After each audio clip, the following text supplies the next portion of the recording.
Delhi blast मामले में action जारी। व्हाइट कॉलर मॉड्यूल के 6 आतंकियों को पटियाला हाउस कोर्ट ने 10 दिन की एनआईए रिमांड पर भेजा।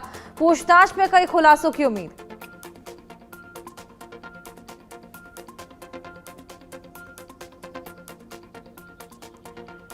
दिल्ली धमाके की जांच के दौरान एक और बड़ा खुलासा। मिर्जा शादाब बेग भी अल-फलाह यूनिवर्सिटी का छात्र था। 2007 में अल-फलाह यूनिवर्सिटी से बीटेक किया था। –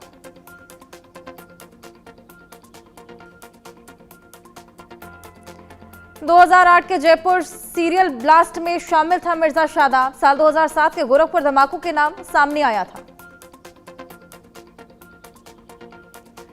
अल-फलाह ग्रुप के चेयरमैन जवाद अहमद सिद्दीकी की बड़ी मुसीबत। मध्य प्रदेश के कैंटोनमेंट बोर्ड ने जवाद अहमद सिद्दीकी को बिना इजाजत कंस्ट्रक्शन के लिए नोटिस सौंपा। यूपी के सहारनपुर में जांच एजेंसियों ने डाला डेरा। कश्मीर और अल-फलाह यूनिवर्सिटी से जुड़े लोगों को चिन्हित कर पूछताछ। जम्मू कश्मीर में एसआईए की बड़ी कार्रवाई। जम्मू कश्मीर टाइम्स पेपर के कार्यालय पर रेड। AK-47 और हैंड ग्रेनेड लिवर बरामद। कई दस्तावेज और डिजिटल उपकरण भी जब्त।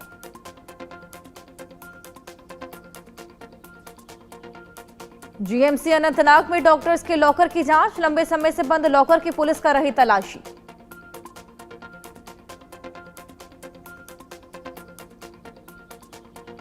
जम्मू कश्मीर में बॉर्डर पर बीएसएफ का सर्च अभियान। पाकिस्तानी घुसपैठ को लेकर सर्च अभियान जारी।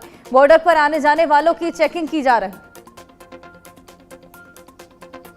पंजाब में बब्बर खालसा मॉड्यूल का भंडाफोड़। लुधियाना पुलिस ने मुठभेड़ में एक आतंकी ढेर किया। दूसरा घायल। एक दिन पहले भी पकड़े गए थे कुछ आतंकी। 21 नवंबर से साउथ अफ्रीका के दौरे पर रहेंगे PM Modi. G20 leader summit में शामिल होने के लिए जाएंगे प्रधानमंत्री।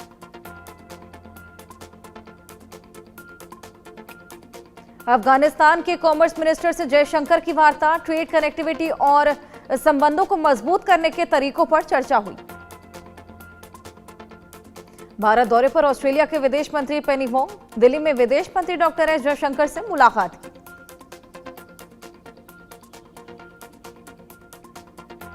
यूएस प्रेसिडेंट डोनाल्ड ट्रंप के बेटे डोनाल्ड ट्रंप जूनियर ने आगरा में ताजमहल का दौरा किया। इन दिनों भारत में छुट्टियां बिता रहे हैं जूनियर ट्रंप। छत्तीसगढ़ के अंबिकापुर में जनजातीय गौरव दिवस का आयोजन। आखिरी दिन राष्ट्रपति द्रौपदी मुर्मू गौरव दिवस में शरीक हुई।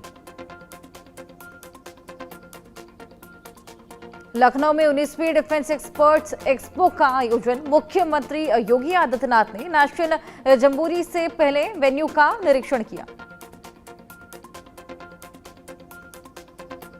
बिहार में नई सरकार का गठन। नीतीश कुमार 10वीं बार मुख्यमंत्री पद की शपथ ली। राज्यपाल ने नीतीश कुमार को मुख्यमंत्री पद की शपथ दिलाई। नीतीश कुमार ने 10वीं बार बिहार के मुख्यमंत्री के रूप में शपथ लेने के बाद पीएम मोदी का अभिवादन किया। पीएम मोदी के हाथ मिलाकर आभार जताया। बीजेपी के कोटे से सरकार में 2 डिप्टी सीएम बने। सम्राट चौधरी और विजय कुमार सिन्हा फिर डिप्टी सीएम पद की शपथ ली। नीतीश कुमार के साथ 26 विधायकों ने मंत्री पद की शपथ ली। विजय कुमार चौधरी, विजेंद्र प्रसाद यादव, श्रवण कुमार, डॉक्टर दिलीप जायसवाल, मंगल पांडे को एक साथ मंत्री पद की शपथ दिलाई गई। लेसी सिंह, नितिन नवीन, मदन सहनी ने मंत्री पद की शपथ ली। रामकृपाल यादव, सुनील कुमार ने भी पद और गोपनीयता की शपथ ली। गांधी मैदान में हो रहे भव्य शपथ समारोह में पीएम मोदी शामिल। केंद्रीय गृह मंत्री अमित शाह, बीजेपी अध्यक्ष जेपी नड्डा समेत कई बड़े भाजपा नेता मौजूद रहे। बिहार विधानसभा अध्यक्ष पद नाम तय। बीजेपी के वरिष्ठ नेता प्रेम कुमार को विधानसभा का नया स्पीकर बनाया जाएगा। बिहार बीजेपी अध्यक्ष दिलीप जायसवाल ने शपथ ग्रहण पर कहा, आज का शपथ ग्रहण विकसित बिहार के सपने को पूरा करने के लिए है। पीएम मोदी की गारंटी है, बिहार विकास करेगा। केंद्रीय मंत्री चिराग पासवान ने कहा, जिस उम्मीद के साथ एनडीए को इतना बड़ा जनादेश मिला है, आने वाले समय में हम बिहार को विकसित राज्य बनाएंगे। चिराग ने कहा, हम पहली बार बिहार सरकार का मजबूत हिस्सा बने हैं। हमारे 2 विधायक सरकार के में मंत्री की भूमिका में हैं। बीजेपी नेता शहनवाज हुसैन ने कहा, बिहार के पास सबसे अनुभवी मुख्यमंत्री। अब बिहार में उद्योग लगेंगे और रोजगार बढ़ेगा। राष्ट्रीय लोक मोर्चा प्रमुख उपेंद्र कुशवाहा ने कहा, जनता ने बहुत अच्छा जनादेश दिया है, हम पूरी ईमानदारी से जनता की सेवा करेंगे। नीतीश कुमार के 10वीं बार सीएम बनने पर मनोज तिवारी का बयान आया सामने। कहा, बिहार ने स्पष्ट कर दिया कि जो बिहार का विकास करेगा उसी के साथ रहेगा बिहार। नीतीश जी सीएम बनने पर बधाई। शपथ समारोह में सीएम योगी आदित्यनाथ हुए शामिल। कहा, बिहार में नई सरकार को बधाई। नीतीश कुमार जी के अनुभव और डबल इंजन सरकार के सार्थक प्रयासों का नतीजा। बिहार में एनडीए सरकार के शपथ ग्रहण पर उत्तराखंड के मुख्यमंत्री पुष्कर सिंह धामी ने कहा, मैं नीतीश कुमार और मंत्रिमंडल में सभी लोगों को बधाई देता हूं। बिहार में डबल इंजन की सरकार में तेज गति से विकास होगा। नीतीश कुमार के सीएम बनने पर दिल्ली की मुख्यमंत्री रेखा गुप्ता बोली, ये जनता के विश्वास की जीत, सरकार के प्रयास की जीत और बिहार में विकास की जीत।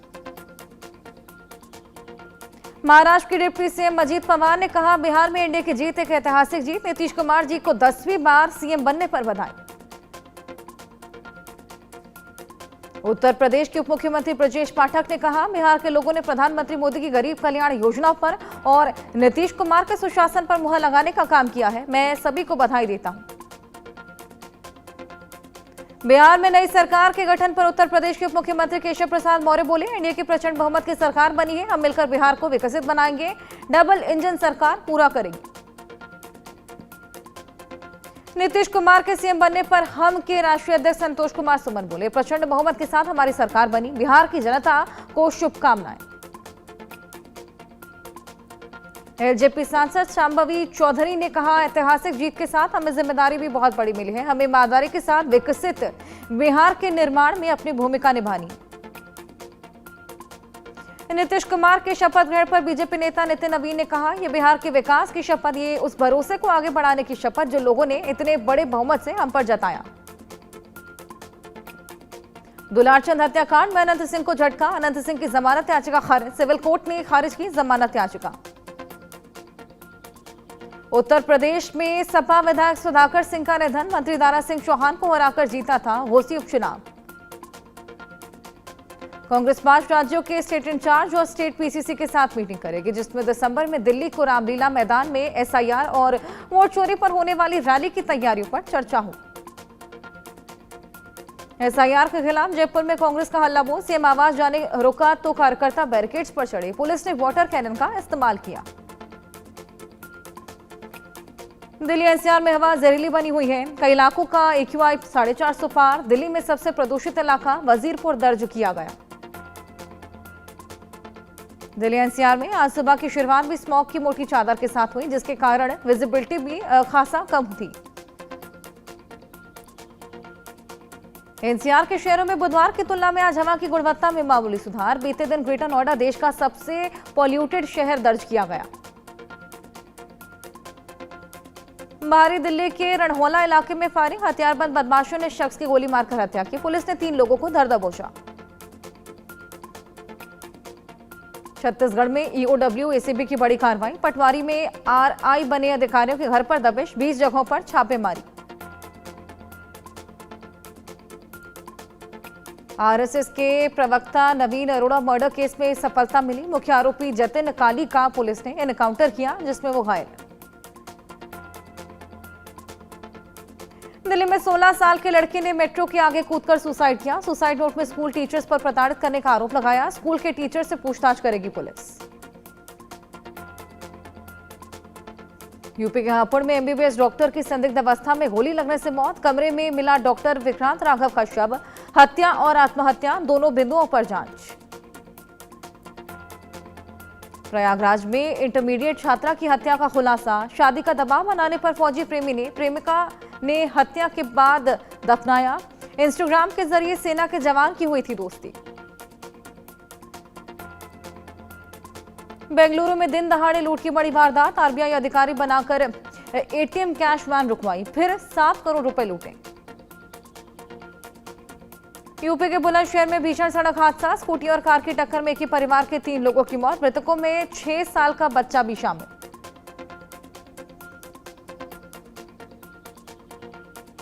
मुंबई के शिवाजी नगर इलाके में युवक ने खुदकुशी की कोशिश की, लोन रिकवरी एजेंट से विवाद के बाद खुद पर पेट्रोल डालकर आग लगा ली। मध्य प्रदेश के कटनी में आदिवासियों की जमीन खरीद के आरोपों पर बवाल। कांग्रेस ने कलेक्ट्रेट कार्यालय के बाहर प्रदर्शन किया। पंजाब के मुख्यमंत्री भगवंत मान और अरविंद केजरीवाल श्रीनगर के गुरुद्वारा चट्टी पातशाही में नगर कीर्तन में शामिल हुए। दिल्ली के मंत्री आशीष सूद ने क्षेत्र में सफाई व्यवस्था का निरीक्षण किया। जनकपुरी स्थित शनि बाजार चौक का दौरा किया। हरियाणा के राज्यपाल प्रोफेसर आशिम कुमार घोष ने प्रधानमंत्री मोदी से मुलाकात की। राज्य के कई मुद्दों पर चर्चा हुई। राम मंदिर निर्माण समिति के चेयरमैन नृपेंद्र मिश्र ने कहा, ऐतिहासिक होगा राम मंदिर के शिखर पर धर्म ध्वज पताका फहराने का कार्यक्रम। नोएडा में फर्जी रॉ अधिकारी गिरफ्तार। आरोपी के फ्लैट में मिले फर्जी दस्तावेज। यूपी एसटीएफ ने फर्जी रॉ अधिकारी गिरफ्तार किया। लोगों को सरकारी काम करवाने का देता था झांसा। महाठग के नेटवर्क को खंगाल रही यूपी एसटीएफ। पुणे में एक होटल का स्लैब ढहने से 2 लोग गंभीर रूप से घायल। घायलों को अस्पताल में भर्ती करवाया। प्रयागराज में इंदिरा गांधी की 108वीं जयंती पर 40वीं राष्ट्रीय इंदिरा मैराथन का आयोजन। बड़ी संख्या में धावकों ने शिरकत की। छत्तीसगढ़ सरकार ने लोगों को बड़ी राहत दी। 200 यूनिट तक बिजली बिल माफ। करीब 42 लाख उपभोक्ताओं को राहत मिली। वाराणसी में पॉक्सो एक्ट के अभियुक्त को अदालत ने दोषी मामले में अब मानते हुए मृत्युदंड सुनाया। 8 साल की बच्ची से दुष्कर्म और हत्या का आरोपी। कानपुर में एक्स गर्लफ्रेंड ने दांतों से काटी युवक की जीभ। शादी तय होने के बाद मिलना जुलना हो गया था बंद। पुलिस ने मुकदमा दर्ज कर शुरू की जांच।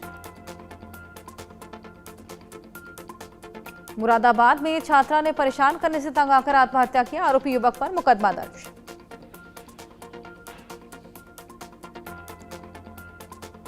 छात्रा ने कमरे में फांसी के फंदे से लटक कर दी जान। मृतका के सुसाइड नोट के आधार पर जांच जारी। मैनपुरी में सपा नेता पर जानलेवा हमला। अज्ञात हमलावरों द्वारा पीठ में इंजेक्शन लगाने का आरोप। बेबर सीएचसी में भर्ती करवाया। राजस्थान के दौसा में फसल में उचित दाम के लिए भटक रहे किसान। एमएसपी पर बाजरे की खरीद नहीं होने से किसानों को नुकसान। झारखंड के गिरिडीह में हाथियों से दहशत। जंगल से निकलकर रिहायशी इलाके में आया हाथियों का झुंड। सड़क पार करते थे हाथी। उदयपुर में 21 नवंबर को एनआरआई के बेटे की शाही शादी। अमेरिकी राष्ट्रपति के बेटे जूनियर ट्रंप होंगे मेहमान। जग मंदिर पैलेस और सिटी पैलेस के माड़क चौक को सजाया जा रहा। अमेरिका ने भारत को $93 मिलियन के हथियार पैकेज की मंजूरी दी। इसमें जैवलिन मिसाइलें, कमांड लॉन्च यूनिट्स और एस्केलेबर आर्टिलरी राउंड शामिल। ये सौदा भारत की रक्षा क्षमता मजबूत करेगा। एप्स्टीन फाइल जारी करने वाले बिल पर राष्ट्रपति ट्रंप ने हस्ताक्षर किए। दुनिया के सबसे बड़े सेक्स स्कैंडल का जल्द होगा खुलासा। बिल पर साइन करने के बाद बोले ट्रंप, पूर्व सहयोगी एप्स्टीन के जुर्मों के बारे में उन्हें नहीं था पता। ट्रंप ने बहुत पहले ही उससे रिश्ते तोड़ लिए थे। ट्रंप से टकराव के बाद करीब 6 महीने बाद राजनीति के केंद्र में लौटे इलॉन मस्क। मोहम्मद बिन सलमान के सम्मान में आयोजित ट्रंप के स्टेट डिनर में शामिल हुए। हसीना को सजाए मौत पर बांग्लादेश में विरोध। शेख हसीना की पार्टी ने लॉकडाउन की घोषणा की। ढाका में यातायात सामान्य से भी कम दिखाई दिया। इंसानी दिमाग से भी ज्यादा ताकतवर मशीनें बनाने में जुटे मेटा के वैज्ञानिक। टीम के 11 वैज्ञानिकों में से 7 चीनी और भारत, ब्रिटेन, साउथ अफ्रीका और ऑस्ट्रेलिया से एक वैज्ञानिक। पीओके के पूर्व प्रधानमंत्री चौधरी अनवारुल हक ने आतंकी हमलों की बात कबूली। कहा, पाकिस्तान के शाहीनों ने लाल किले से लेकर कश्मीर के जंगलों तक भारत को निशाना बनाया। 2 दिन पहले अविश्वास प्रस्ताव पास होने के बाद चौधरी अनवारुल हक को प्रधानमंत्री का पद छोड़ना पड़ा। पीओके के नए पीएम बने हैं राजा फैसल मुमताज राठौड़। 5 दिवसीय भारत दौरे पर अफगानिस्तान के उद्योग और वाणिज्य मंत्री Alhaj Nooruddin Azizi India International Trade Fair का दौरा किया। डॉक्टर एस जयशंकर से वाणिज्य मंत्री अलहाज नूरुद्दीन अजीजी की आज मुलाकात। दोनों देशों के बीच व्यापार और निवेश बढ़ाने पर चर्चा। ट्रेन धमाके के बाद पोलैंड रूस में तनाव, नाटो देश पोलैंड में ट्रैक पर धमाका, पूर्वी पोलैंड का लुब्लिन एयरपोर्ट बंद। बांग्लादेश महिला क्रिकेट टीम का भारत दौरा हो सकता है स्थगित, दिसंबर में 3 वनडे 3 T20 मैच प्रस्तावित, भारत और बांग्लादेश में राजनीतिक तनाव बढ़ा। कोलकाता टेस्ट में बुरी तरीके से हारने के बाद भारतीय टीम ने गुवाहाटी जाने के बजाय ईडन गार्डन्स में ही प्रैक्टिस की है। इस दौरान ट्रेनिंग ट्रैक से निपटने का अभ्यास किया गया। भारत और साउथ अफ्रीका के बीच पहला टेस्ट कोलकाता में खेला गया था। ईडन गार्डन्स की पिच को लेकर हालांकि काफी बवाल मचा हुआ है। बंगाल क्रिकेट एसोसिएशन के अध्यक्ष सौरव गांगुली ने बड़ा बयान दिया। भारत और साउथ अफ्रीका के बीच कोलकाता में खेला गया पहला टेस्ट सिर्फ 3 दिन के अंदर ही खत्म हो गया। साउथ अफ्रीका ने भारत को 30 रन से मुकाबला हरा दिया। कोच गौतम गंभीर का मानना है कि पिच में कोई खराबी नहीं। आईपीएल 2026 से पहले राजस्थान रॉयल्स ने संजू सैमसन को चेन्नई सुपर किंग्स में ट्रेंड कर दिया था और उसने उसके बदले रविंद्र जडेजा और सैम करन को लिया था। भारत के लिए T20 फॉर्मेट खेलने वाले रिंकू सिंह इस वक्त रणजी ट्रॉफी खेल रहे हैं। रणजी में तमिलनाडु के खिलाफ रिंकू सिंह ने शानदार बल्लेबाजी करते हुए सेंचुरी लगाई। पॉपुलर इन्फ्लुएंसर औरी को 252 करोड़ के ड्रग्स में समन, आज एंटी नार्कोटिक्स सेल में पेश होने के आदेश। श्रद्धा कपूर और फतेही भी इसमें शामिल। संगीतकार और फिल्म निर्देशक पलाश मुछाल और भारतीय महिला क्रिकेट टीम की स्टार प्लेयर स्मृति मंधाना इस महीने करेंगी शादी। महाराष्ट्र के संगली में विवाह सूत्र में बंधेंगे। फिल्म क्रिकेट जगत कृति सेनन ने रूमर्ड बॉयफ्रेंड कबीर के बर्थडे में खास मौके पर उनके लिए स्पेशल पोस्ट शेयर किया। कहा कि दुआ है कि तुम्हारी जो दुनिया है अच्छा दिल कभी ना बदले। बॉलीवुड फिल्म दे दे प्यार दे पार्ट 2 का बॉक्स ऑफिस पर अच्छा प्रदर्शन, विदेशों में अजय देवगन की फिल्म को मिल रहा positive response. Major Shaitan Singh माटे की वीरता पर बन रही फिल्म 120 बहादुर, इस फिल्म में मेजर शैतान सिंह की देशभक्ति जज्बे और सैनिक हौसले को सलाम। स्टाइलिश अंदाज में सोनम कपूर ने किया दूसरी प्रेगनेंसी का ऐलान, एक्ट्रेस प्रियंका परिणीति ने सोनम को बधाई दी। इंस्टाग्राम पर सोनम ने अपने बेहतरीन तस्वीरें शेयर की और अपने बेबी बम दिखाया। तस्वीरों के साथ कैप्शन में लिखा मां। फिल्म पायरेसी के मास्टरमाइंड की गिरफ्तारी पर पवन कल्याण का बड़ा बयान, बोले इंडस्ट्री को मिली बड़ी राहत। 1000 करोड़ से भी ज्यादा बजट वाली फिल्म वाराणसी जल्द होगी रिलीज। एस राजामौली के निर्देशन में बनी है फिल्म वाराणसी। वाराणसी में लीड रोल में प्रियंका चोपड़ा और पृथ्वीराज सुकुमारान। महेश बाबू अपने करियर में सबसे अलग और चुनौतीपूर्ण किरदार निभाते आएंगे नजर। मानव कौल की फिल्म बारामूला में कश्मीरी पंडितों का दिखा दर्द, डर और रहस्य दिखाने के चक्कर में खिचड़ी बनी कहानी। बिग बॉस 19 के फैमिली वीक में अरमान मलिक ने आकर बड़े भाई अमाल मलिक को सरप्राइज दिया था। सिंगर अरमान ने